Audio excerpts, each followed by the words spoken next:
Students, आज हम class 12th business studies chapter second के बारे में स्टडी करेंगे। तो हमारा सेकंड चैप्टर क्या है? Principles of management. इसमें हमें मैनेजमेंट के प्रिंसिपल्स के बारे में बताया गया है और ये बताया गया है कि उसमें कौन कौन सी थ्योरीज हैं और कैसे उसका एप्लीकेशन होगा। ये सब चीज़ें इस चीज़ में हम इस चैप्टर में हम पढ़ेंगे। तो हमारा जो पहला टॉपिक है उसमें यह है कि concept of principles of management. देखिए, the management principles is broad and general guidelines for decision making and behaviour.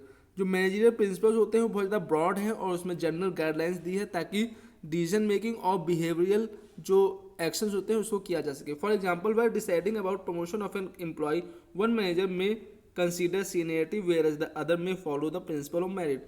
देखिए, अगर किसी मैनेजर को, इसमें एग्जाम्पल दिया है, अगर किसी मैनेजर को अपने एम्प्लॉय का प्रमोशन के बारे में सोचना है तो वो कैसे करेगा। एक तो तरीका वो है कि ये सोचेगा कि चलो ठीक है, सीनियरिटी के हिसाब से जो ज़्यादा सीनियर है उस हिसाब से कर दिया जाए। लेकिन जो दूसरा मैनेजर दूसरे तरीके से सोचेगा, वो सोचेगा कि इनको चलो जो हमारे प्रिंसिपल्स है मैनेजमेंट को उसके हिसाब से कर दिया जाए। वन में distinguish principle management from those of pure science.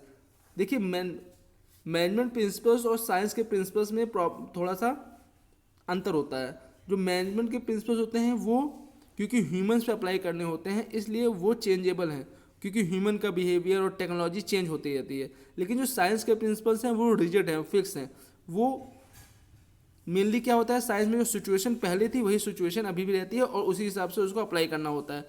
लेकिन जो हमारे प्रिंसिपल्स हैं मैनेजमेंट के, वो क्योंकि उसको ह्यूमन बिहेवियर पे और टेक्नोलॉजी भी चेंज होती रहती है, ह्यूमन बिहेवियर भी चेंज होता रहता है और टेक्नोलॉजी भी।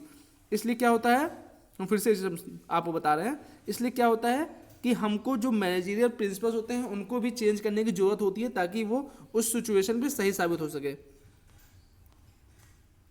अब जैसे पहले के टाइम पे इंफॉर्मेशन एंड कम्युनिकेशन टेक्नोलॉजी नहीं था, तो पहले मैनेजर्स को बहुत ज़्यादा प्रॉब्लम होती थी अपने एम्प्लॉयज़ को कॉन्टैक्ट करने में। लेकिन आज के समय में क्या है, जैसे एग्जाम्पल में इसमें दिया है, एशियाज़ के सबसे लार्जेस्ट जो कंपनी हमारी हो सकती है इन्फोसिस, उसके बारे में है। उसका हेडक्वार्टर जो है वो बेंगलोर में है और वो अपने एम्प्लॉय से, चाहे वो किसी भी कॉर्नर पर बैठे हों वर्ल्ड के किसी भी पार्ट में है, वो अपने एम्प्लॉय से कांटेक्ट कर लेता है क्योंकि आज का टेक्नोलॉजी चेंज हो चुकी है। अब इसमें nature of principles of management, तो नेचर के बारे में बोला गया है। तो इसमें हमारा पहला क्या है, यूनिवर्सल एप्लीकेबिलिटी। जैसे प्रिंसिपल मैनेजमेंट का क्या है, यूनिवर्सली एप्लीकेबल है। वो किसी भी तरह का ऑर्गेनाइजेशन हो, स्मॉल हो लार्ज हो, किसी भी तरह का पब्लिक सेक्टर हो प्राइवेट सेक्टर हो, बिजनेस ऑर्गेनाइजेशन हो या नॉन बिजनेस ऑर्गेनाइजेशन हो, किसी भी तरीके का हो, उसमें हम सब में ये एप्लीकेबल है। गवर्नमेंट ऑफिस हो, प्राइवेट ऑफिस हो, किसी भी तरह की जॉब हो, सब में एप्लीकेबल है। जनरल गाइडलाइंस सेकंड है ये हमारा, the principles of guidelines to action but not to provide readymade. इसमें क्या है, जो इसके गाइडलाइंस हैं वो उसको एक्शन के हिसाब से उसको अप्लाई करना होता है। जैसे हमको जो काम करना है, जो एक्शन लेना है, उसी हिसाब से उसको अप्लाई करना होगा।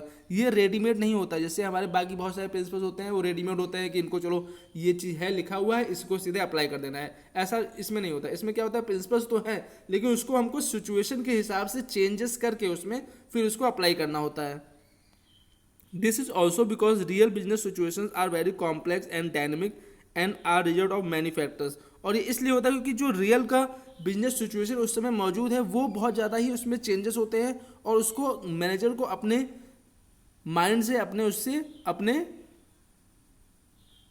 स्वभाव से बोल सकते हैं या अपने क्वालिटी के हिसाब से उसको चेंज करने की जरूरत रहती है। Form by practice and experimentation. जो मैनेजमेंट के प्रिंसिपल्स होते हैं वो कैसे उसको बनाया जाता है, उसके ऊपर बहुत सारा प्रैक्टिस हो चुकी होती है और उस पर एक्सपेरिमेंट्स भी हो चुके होते हैं, तब उस प्रिंसिपल्स को हम अप्लाई करते हैं, मतलब उस प्रिंसिपल्स को बनाया जाता है। फ्लेक्सिबल, जो प्रिंसिपल्स होते हैं जैसे साइंस के जो प्रिंसिपल्स होते हैं वो रिजिड होते हैं, लेकिन ये क्या है, ये रिजिड नहीं होता, मतलब ये फ्लेक्सिबल होता है। ये सिचुएशन के हिसाब से, टाइम के हिसाब से, किसी भी हिसाब से इसमें चेंजेस लाए जा सकते हैं। जो प्रिंसिपल्स लिखा हुआ है, जो प्रिंसिपल्स हैं उसको तो अप्लाई करना है, लेकिन उसमें सिचुएशन के हिसाब से हम चेंजेस ला सकते हैं, ये फ्लेक्सिबल है।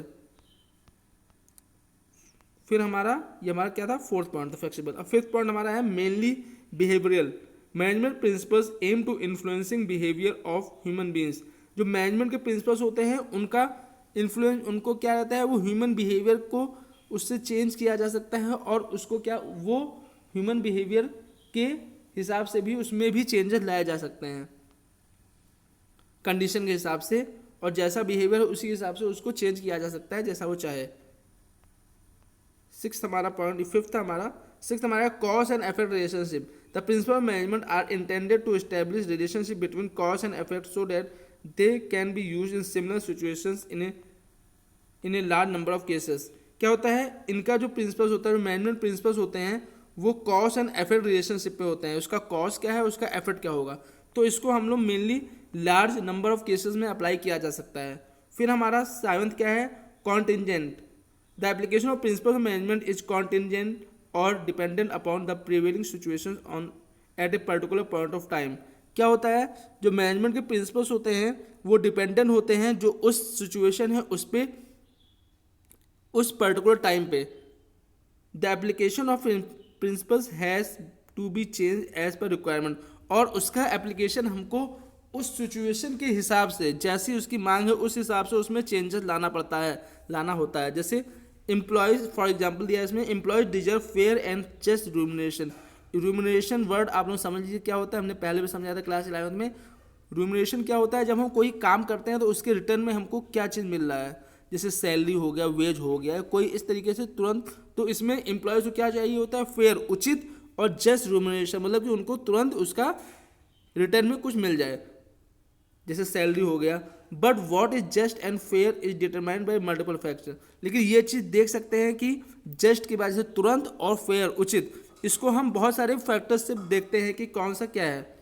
They include contribution of employees, paying capacity of the employer and also prevailing wage rate for the occupation under consideration. अब इसमें उचित में ये सब चीज़ें, बहुत सारी चीज़ें आती है, वो मैनेजर अपने हिसाब से उसको करता है कि पेइंग कैपेसिटी क्या है, कितना वो एम्प्लॉयर जो है, जो नौकरी उससे करा रहा है, वो कितना सैलरी पेमेंट कर सकता है, वेज रेट क्या चल रहा है उस ऑक्यूपेशन के लिए, वेज रेट क्या है, ये सब चीज़ें होती है। तो ये आपके प्रिंसिपल्स ऑफ मैनेजमेंट के नेचर था, ठीक है।